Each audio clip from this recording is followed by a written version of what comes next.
Bendito sea nuestro Dios. Gracias a Dios por el privilegio de poder compartir la palabra suya, la palabra de Dios. Es una distinción muy especial que el Señor nos concede en su grande misericordia, el ser portadores de la palabra y desde luego con el propósito de que ésta sea de edificación, de bendición y de provecho a los corazones, a las almas que nos ven y nos escuchan. Y de antemano, gracias por hacerlo, por disponer de unos minutos de su tiempo para escucharnos. Así que en esta ocasión quiero compartir con ustedes el siguiente tema: enseñanzas del libro de Jonás. Ese es el tema de hoy, enseñanzas del libro de Jonás. Y bueno, para leer precisamente en este pequeño libro, apenas 4 capítulos, por cierto, inicia el libro de Jonás con una introducción, por así decirlo, pero termina abruptamente, es decir, no se sabe cómo hayan concluido las cosas. Se supone que Jonás regresó a su tierra y ya no hubo más encomienda o encargo de parte de Dios para él, toda vez que ya él había concluido entregando el mensaje de juicio sobre esta nación pagana, esta nación idolátrica, llena de maldad y de perversión. Leyendo los primeros versículos de este libro, quienes estamos, por cierto, familiarizados con él, con su contenido, pues no nos será o no nos es nada difícil, ¿verdad?, ir entendiendo así sobre la marcha el desarrollo de estos acontecimientos o de estos eventos, ¿sí? Pero aún la recomendación es que para quienes no han leído quizás más que una sola vez o ni una vez este libro, la recomendación es que lo lean detenidamente, porque hay ahí algunas cosas importantes que tomar en cuenta. Dice, leyendo en el nombre del Padre, del Hijo y del Espíritu Santo, capítulo 1, versículos 1 al 3. Vino palabra de Jehová a Jonás, hijo de Amittai, diciendo: levántate y ve a Nínive, aquella gran ciudad, y pregone contra ella, porque ha subido su maldad delante de mí.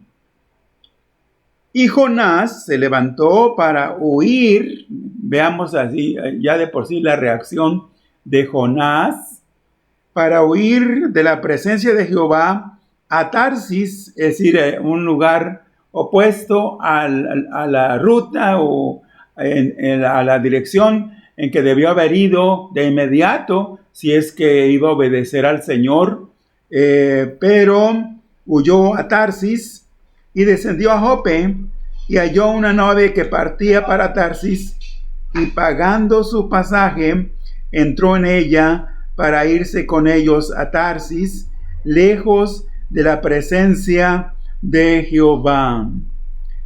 Nos preguntaríamos, bueno, ¿es la primera vez o esta fue la primera vez que Jonás recibió una encomienda de parte de Dios, y fue la única vez o la primera vez que Dios le entregó un mensaje. Si él era profeta de Dios, reconocido, luego entonces tenía un llamamiento, tenía un ministerio que Dios le había dado, y habría otras encomiendas, otros encargos de parte de Dios que él tenía que haber cumplido.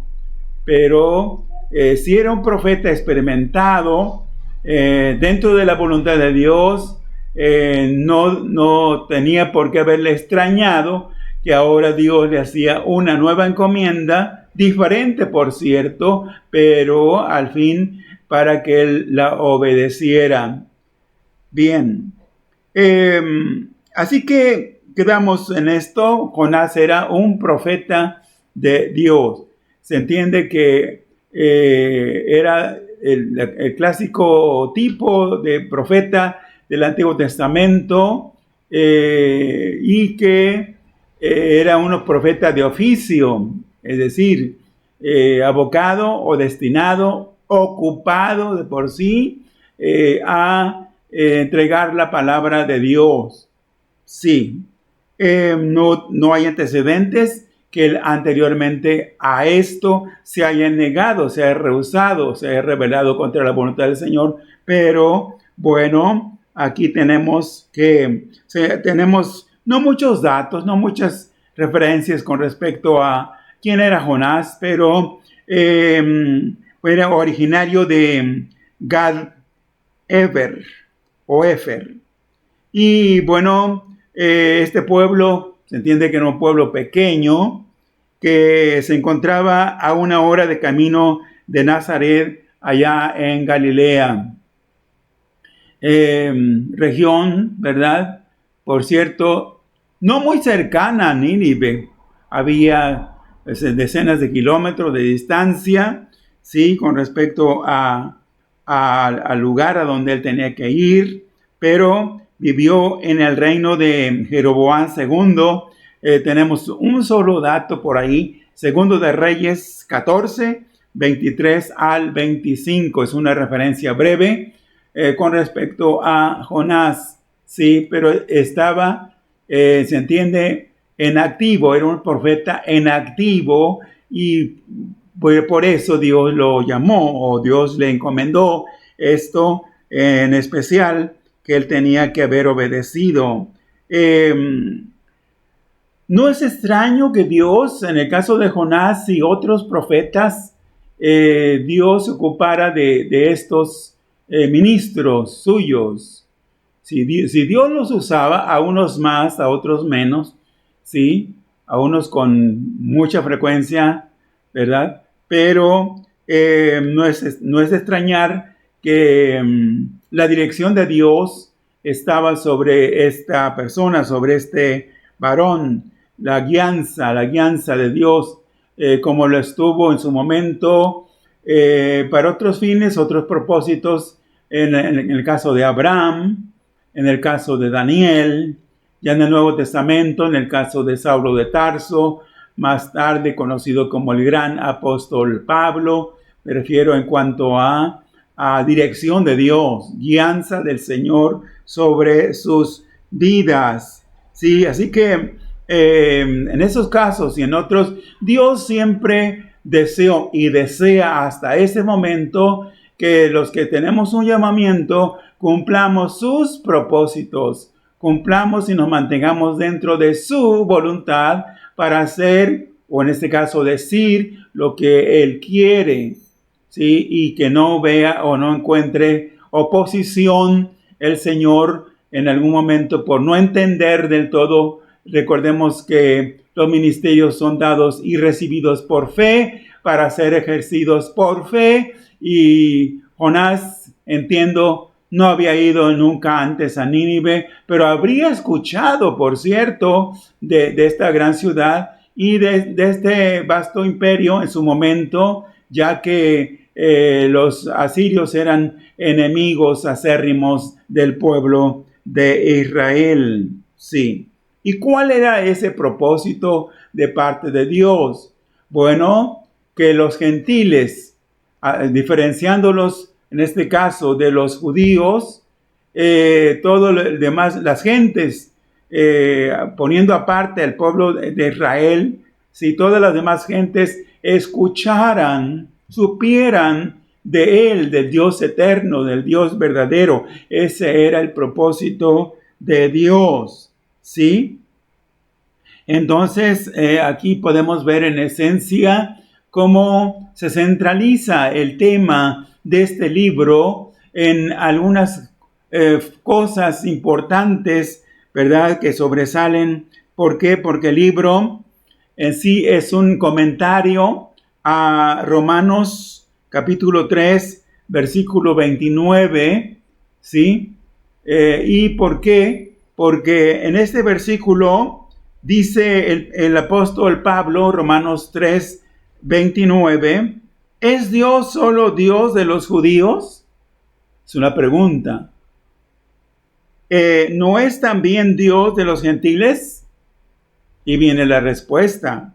Ciertamente también lo es de los gentiles. Así que desde antiguo, desde hace mucho tiempo, por algún vínculo, alguna relación, en el caso de José mismo, en el caso de Moisés, en el caso del pueblo de Israel,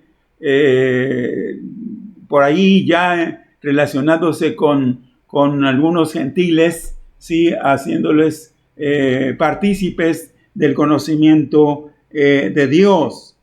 Sí, este es un libro de prueba, breve, sí, 4 capítulos apenas, pero es un libro donde se ve y está demostrado ampliamente, sí, cómo Dios prueba a los suyos en cuanto a obediencia se refiere, pero también, sí, en el caso de Nínive, una ciudad pagana, una gran ciudad, pero con la finalidad de que si estos no se arrepentían al mensaje de juicio, al mensaje inminente que Dios había puesto ya en el corazón y en los labios de Jonás, la ciudad de Nínive y todos sus habitantes iban a perecer. Sí, eso es. Entonces, cuando Jonás llegó a Tarsis, o antes de que llegara, por cierto, en el trayecto, ¿sí? En el trayecto, toda vez que se embarcó, subió a esa embarcación, a esa nave, Dios comenzó a actuar, si no es que puedo decir que ya estaba actuando de antemano, tratando de todas maneras, ¿sí?, de que Jonás cumpliera con la encomienda. Es el propósito de Dios. ¿Qué relato, qué historia, qué eventos pudiéramos mencionar o encontrar en el libro de Jonás si él hubiera obedecido de por sí desde el primer momento y hubiera ido sin chistar a predicar allá a los ninivitas? La narrativa, el contenido de ese libro seguramente fuera diferente, pero aquí, ¿cómo intervino Dios? Lo primero que Dios hizo fue provocar una gran tormenta en alta mar. Sí, por cierto, Jonás iba en la parte de abajo de la nave, sí, iba durmiendo, tan despreocupado, sí, como quien ya con ese solo hecho de ir al lado opuesto de la dirección que Dios le había indicado, ya se hubiera sacudido del todo, ¿verdad?, ese compromiso con Dios. Qué fácil a veces pudiera parecernos el hecho de que, bueno, total, si no voy yo, Dios va a enviar a alguien más, ¿sí? O si no cumplo con la voluntad del Señor, Dios tiene otros siervos, otras siervas suyas que lo pueden hacer. Sí, no cabe duda aquí que cuando Dios se propone, por así decirlo, voy a decirlo así, ponerle la mira, poner sus ojos sobre alguien para que cumpla algún fin, algún plan, algún propósito, No hay escapatoria, no. A Jonás se le olvidó, yo creo que ya sabía que Dios es omnipresente y que por más lejos que se fuera, por más lejos que huyera, Dios iba ahí, ¿verdad? Y lo iba, por así decirlo, a encontrar, estuviera donde estuviera. Así que el desenlace de esto, cuando vino esa gran tormenta, ¿sí? Los tripulantes, desde el encargado de la nave, ¿verdad? Cuestionaron por ahí a Jonás, ¿sí? Y lo identificaron. Él era el responsable de esa tormenta. Él era el responsable de que estuvieran a punto de naufragar, ¿sí? Y bueno, la otra cosa que se le hizo muy fácil a Jonás, ¿sí? No cabe duda, bueno, ¿cómo alguien pueda estar dispuesto y querer a toda costa preferir morirse antes que obedecer a Dios? Pero podemos advertir que Jonás estaba dispuesto o estuvo dispuesto a morir. ¿Por qué? Porque dijo, arrójenme al mar, échenme al mar y la tormenta y las aguas se van a sosegar, se van a calmar, no hay ningún problema. Y bueno, después de reflexionarlo, pensarlo muy bien, aquellas gentes lo echaron al mar. Pero Dios ya tenía preparado un gran pez. Por ahí en algunas lecciones bíblicas, exponiendo a algunos maestros o maestras su clase a los pequeños sobre todo, dicen, la ballena se tragó a Jonás. La Biblia no dice si era una ballena, un cachalote o algún otro tipo de pez enorme, pero aquí Dios ya tenía preparado ese pez. Bien, Dios provocó una gran tormenta en el 1:4. Dios preparó un gran pez que se tragó a Jonás en el versículo 17. Y bueno, ya cuando finalmente el pez mismo vomitó a Jonás allá en las costas de Nínive, encontramos que ya Dios había dispuesto que de la noche para el otro día creciera, se desarrollara una calabacera y para hacerle sombra a Jonás, entendiendo que era una zona o es una zona, un territorio muy caluroso y que Dios ahí estaba tratando de cuidar a su profeta, tratando de proteger, de hacerle bien, de que Jonás se percatara de que Dios estaba allí interesado en procurar su bien, en que él obedeciera. Pero aquí ya vemos esto en el 4:6. Sí, pero también Dios preparó un gusano para que, bueno, empezara a comer o a devorar esa calabacera. Y bueno, debe haber ido a la raíz, entiendo, porque la calabacera se secó prácticamente en cuestión de minutos, se secó. Y ahí en el 4:7 podemos notar de este libro cómo ocurrió esto. Pero todavía, como Jonás había improvisado se había hecho una enramada para estar ahí, ya toda vez que había entregado el mensaje, se supone, había ido a predicar y estaba ahí esperando a ver qué iba a suceder, sí, porque ya ante el mensaje de Jonás, finalmente los ninivitas, desde el rey y todos, habían respondido, ¿verdad? Con mucha disposición, tocados, redarguidos, persuadidos del mensaje de Dios, y estaban dispuestos o estuvieron dispuestos a arrepentirse. Sí, Jonás estaba allí expectante, esperando a ver qué cosa iba a suceder o qué iba a hacer Dios finalmente con los ninivitas. Y bueno, pues ahí ese viento solano que Dios también preparó acabó por derribar esa improvisada enramada. Sí. ¿Cómo era la ciudad? No tenemos mucha información también, muchos datos con respecto a la ciudad de Nínive. Solamente en el versículo 2 que leímos del capítulo 1, se nos dice que era una gran ciudad, sí, y llena de maldad, por cierto. Y era una de las ciudades, se nos dice, una de las ciudades más grandes del mundo en su momento. Estaba rodeada de un complejo de ciudades más pequeñas y otras aldeas allí aledañas, cercanas, de modo que las dimensiones, las proporciones de la ciudad eran de una distancia considerable. Estaba situada en la ribera del río Tigris. Era la capital de Asiria y bueno, esto lo vemos allí en Génesis 10, versículos 11 y 12, ¿sí? Tendría unos 48 kilómetros, por eso es que la narrativa que encontramos en este libro es que de 3 días de camino, sí, para recorrer la ciudad, 3 días de camino, unos 48 kilómetros de largo, por unos 16 de ancho.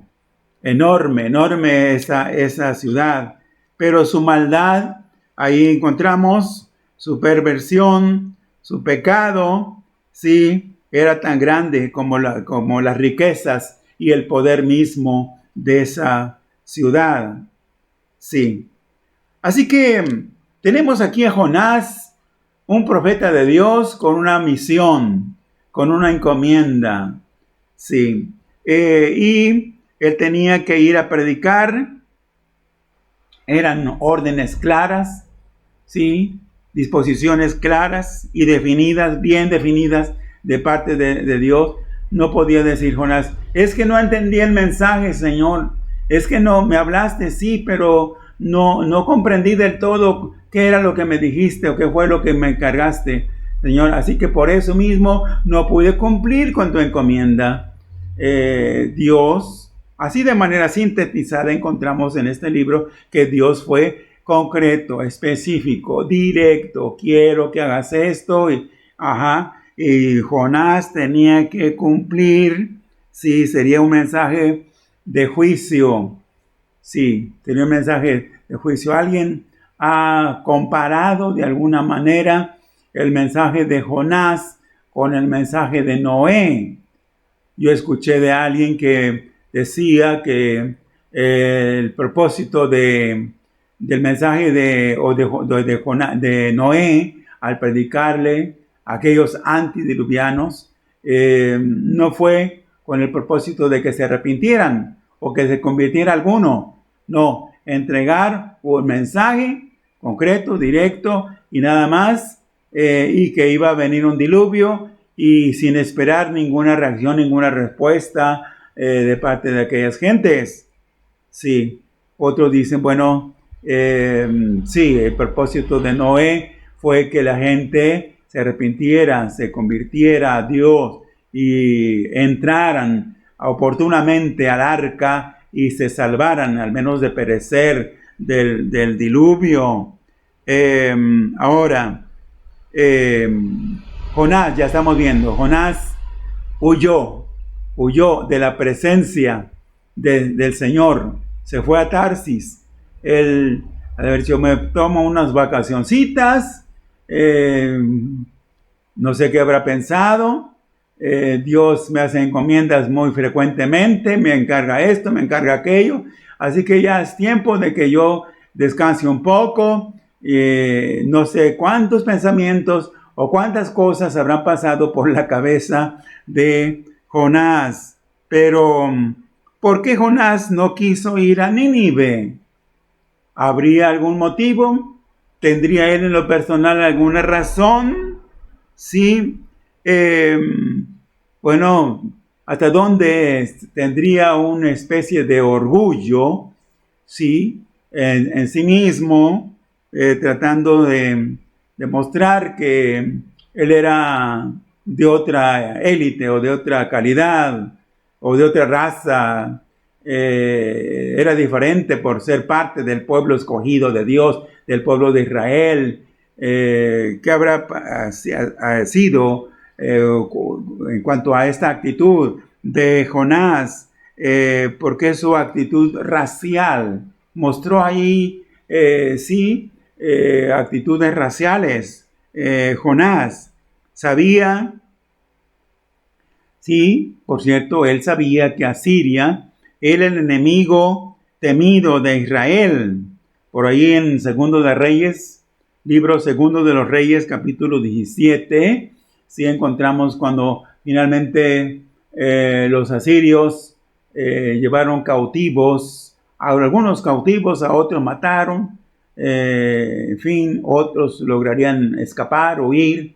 Me refiero a los del reino del norte, a donde pertenecería Jonás, sí, sí, allí en Segundo de Reyes 17.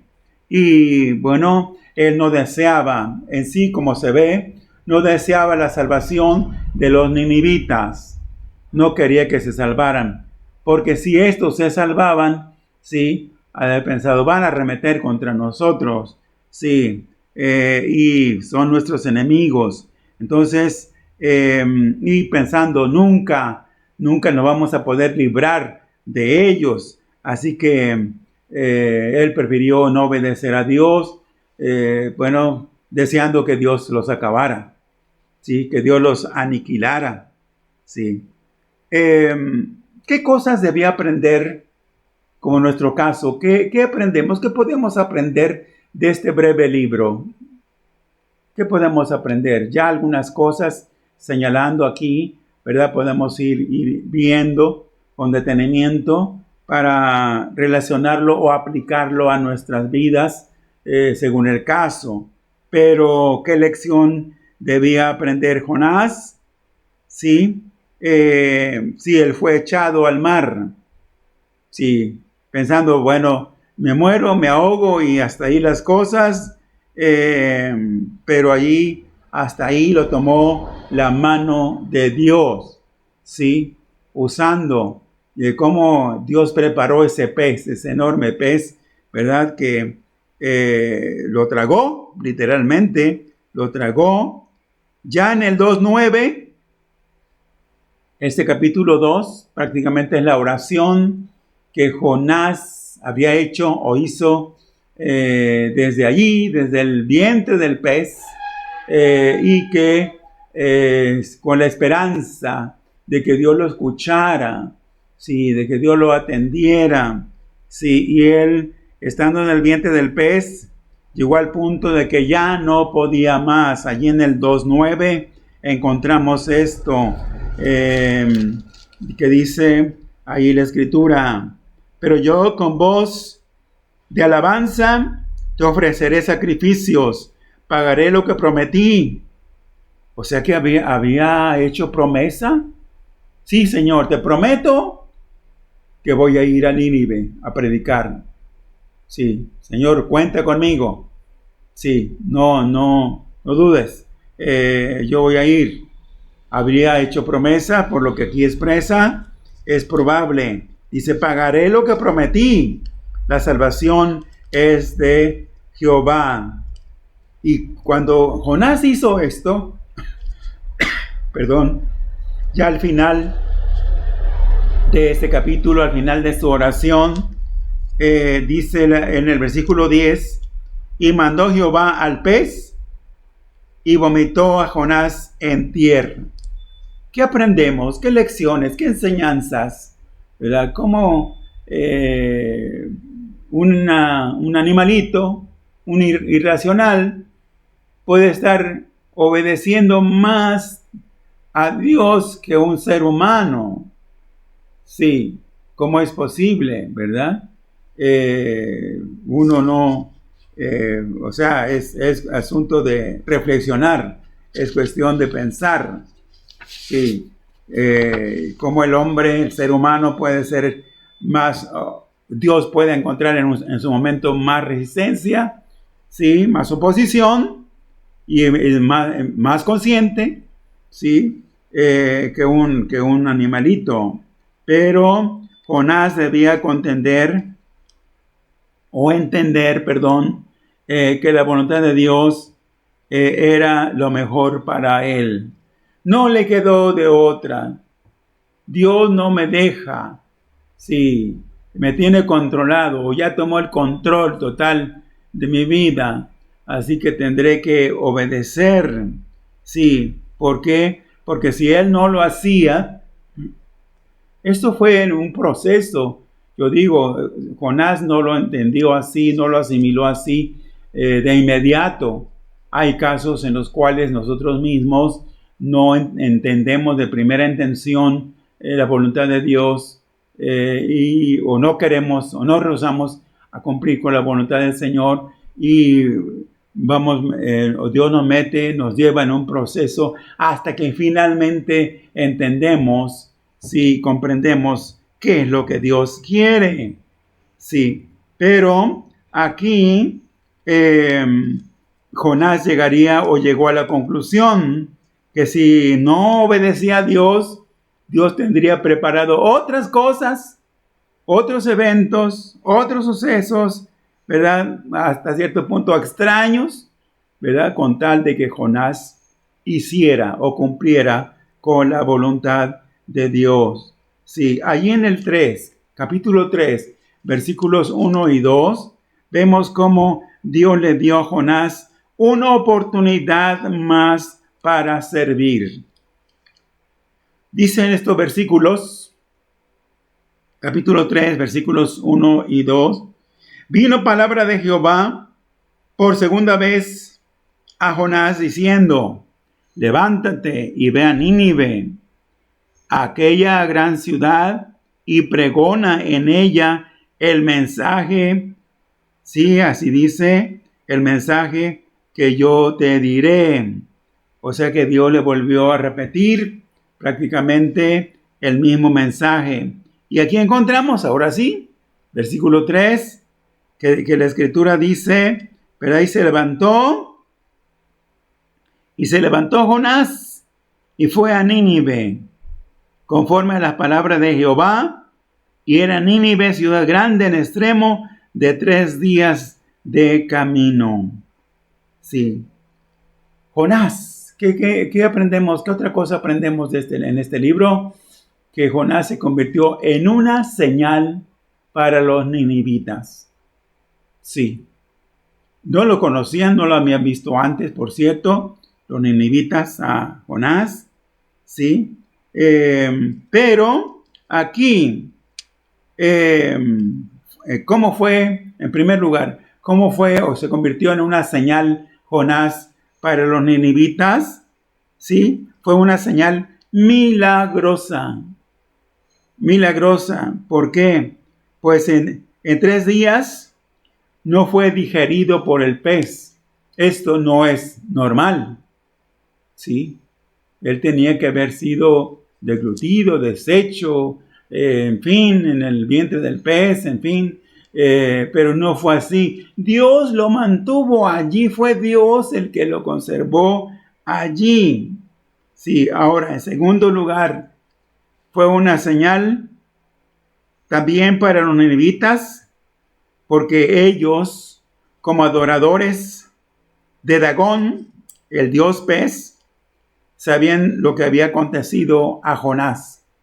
Sí, y se habrían puesto a pensar muy seriamente, bueno, cómo este hombre salió ileso, por así decirlo, pero con algunas marcas en su cuerpo, en su piel.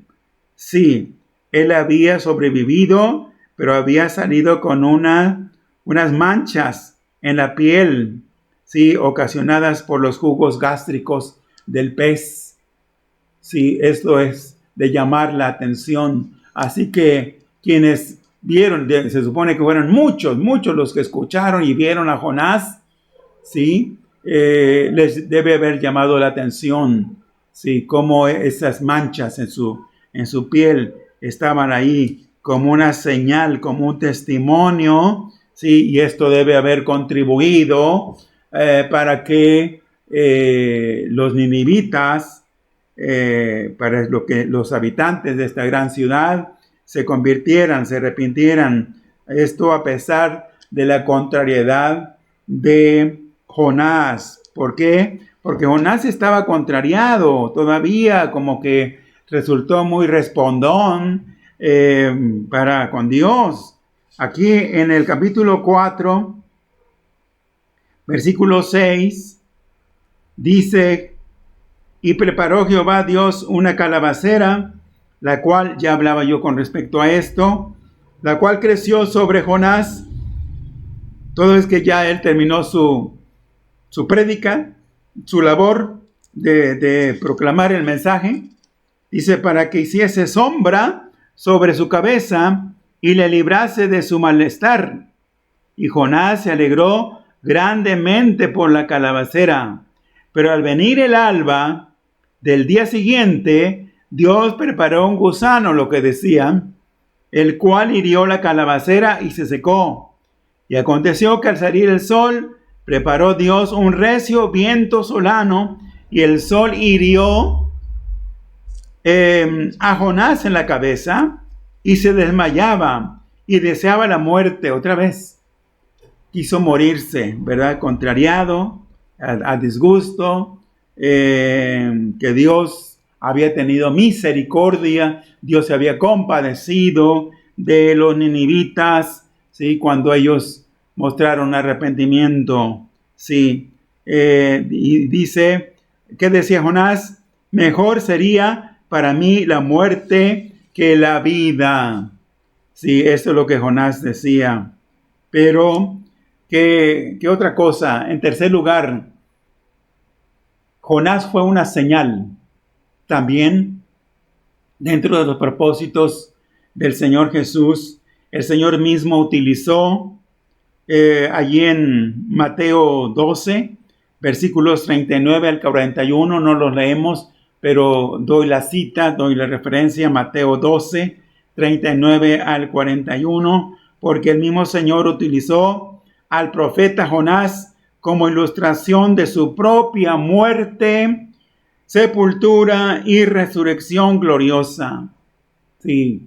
Y él a sus oyentes en su momento, el Señor les dijo, y así como Jonás estuvo en el vientre del pez 3 días y 3 noches, así es necesario que el Hijo del Hombre, ¿verdad?, muera, sea sepultado y resucite al tercer día. Sí, eso es.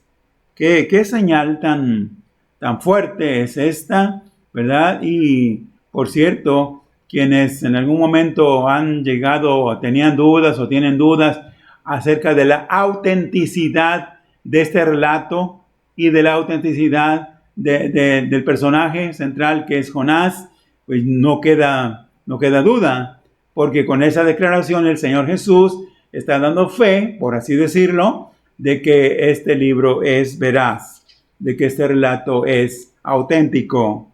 Sí. Ahora, además de todo esto, Jonás, encontramos que Jonás es tipo de Israel, el pueblo de Israel.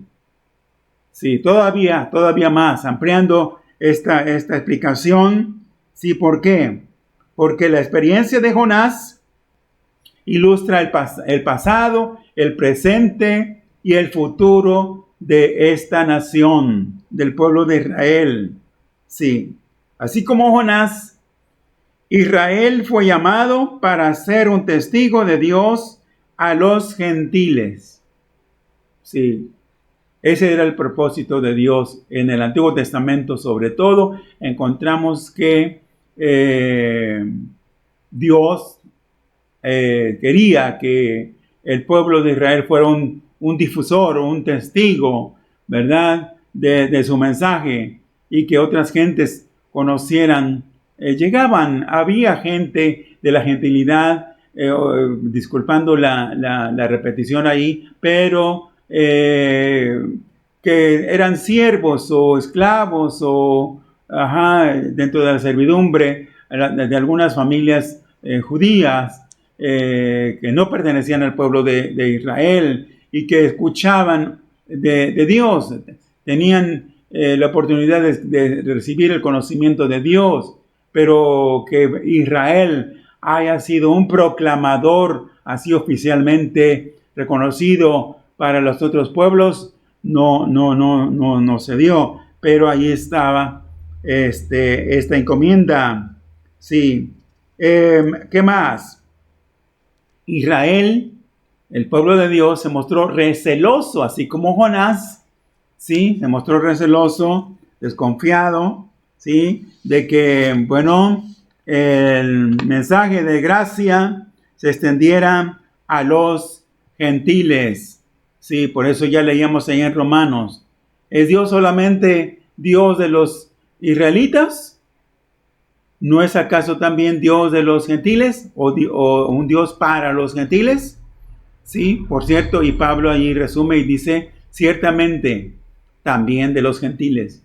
Sí, entonces, ese mensaje de gracia tenía que haber sido proclamado y debe haberse extendido, ¿verdad?, hacia los gentiles por parte de Israel. ¿Qué otra cosa podemos encontrar?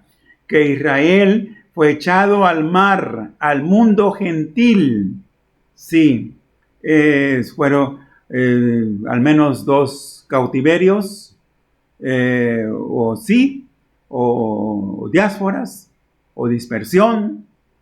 Uno cuando fueron llevados a Babilonia, cautivos, allá tenían que haber de alguna manera predicado o compartido el mensaje. Háblenos, por ahí hay un salmo clásico, ¿verdad?, donde dice, háblenos de su Dios, canten las alabanzas que ustedes acostumbran. El pueblo no quería hacerlo, ¿verdad? ¿Por qué? Por estar en opresión, estar en el cautiverio, allí en Babilonia. Pero más todavía esto se acentuó en el año 70 con la destrucción de la ciudad y el templo en Jerusalén. Sí, muchos fueron cautivos, muchos muertos, pero la gran mayoría se dispersó por el mundo gentil. Sí, Israel fue echado al mar, al mundo gentil, tragado por las naciones, ¿sí? Y fueron a parar los israelitas, los judíos, hasta cualquier lugar del mundo, cualquier rincón del mundo, después del año 70, sí, pero no perdieron, en mucho no perdieron su identidad, sí, y sobre todo Dios identificando a su pueblo, Israel, los fue atrayendo hacia su tierra. Sí, lo mismo que Jonás fue preservado, también Israel. Jonás fue devuelto a tierra seca, aunque Nínive todavía, pero Israel sería devuelto a su tierra. Y bueno, desde 14 de mayo de 1948, Israel fue reconocido como nación. Sí, por las Naciones Unidas fue reconocido ya como pueblo. No tiene la totalidad de su tierra, pero en posesión, de acuerdo a las escrituras o documento oficial que Dios le entregó a Abraham, por ahí en el capítulo 15 del Génesis, pero lo va a llegar a tener, de acuerdo a lo que dice la Biblia, por supuesto. Sí, Jonás fue testigo de la conversión de los ninivitas, muy a su pesar. Sí, estaba inconforme, estaba contrariado, pero finalmente vio cómo Dios perdonó a los ninivitas. También Israel será testigo de la conversión, sí, porque muchos, sobre todo en el capítulo 7 del libro de Apocalipsis, sí, millones de gentiles se van a convertir a Dios, y Israel será testigo de eso, como lo fue Jonás ante la conversión de los ninivitas. Israel será testigo, sí, lo verá, sobre todo cuando ya Dios lo restaure al pueblo de Israel, ¿verdad? En tiempos finales, tiempos postreros, ya prácticamente dentro de su segunda venida. En conclusión, podemos notar aquí que Dios es el Dios de la segunda oportunidad. Sí, así visto, no puedo asegurar, no se puede asegurar que en todos los casos, y que alguien diga, no, Dios a mí no solo 2, le tiene que dar 3, 4, 5 o más oportunidades. No ha obedecido las veces anteriores, pero Dios, que es bondadoso, Dios que es misericordioso, me va a dar más oportunidades para servirle. Me he rehusado, me he negado, me he rebelado contra su voluntad en el pasado, pero todavía Dios, en su paciencia, me va a seguir dando oportunidad. ¿Quién podría asegurar eso? Sin embargo, en el caso de Jonás, Dios le dio una segunda oportunidad. Sí, aquí podemos encontrar que el caso de los ninivitas es una demostración, como ya decía, de la gran misericordia soberana. Sí, a pesar de las contradicciones por ahí de Jonás, sí, Dios actuó de manera soberana ante el arrepentimiento, viendo el arrepentimiento de los ninivitas. ¿Qué podemos aprender además?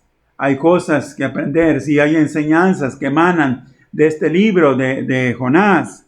Aprendemos que es prácticamente imposible escapar de la presencia de Dios.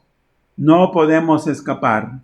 Sí, cuando Dios pone su atención y escoge a alguien para que sea su instrumento, ¿sí?, en sus manos, cuidado, porque no hay alternativa, no hay opción. ¿Qué acaso Dios toma a algunos a la fuerza contra su voluntad? No, Dios tiene métodos, por cierto, para persuadirnos, para convencernos. Eso es, lo hizo en el caso de Jonás, como ya vimos. Finalmente, ¿qué aprendemos? Que es posible que alguien que fue salvo una vez, después se pierda para siempre. Yo di un tema hace una buena cantidad de años, di un tema con respecto a este libro, haciendo algunos comentarios sobre este libro, que los ninivitas fueron salvos una vez y después se perdieron para siempre. Sí, débase tener mucho cuidado, tengamos mucho cuidado.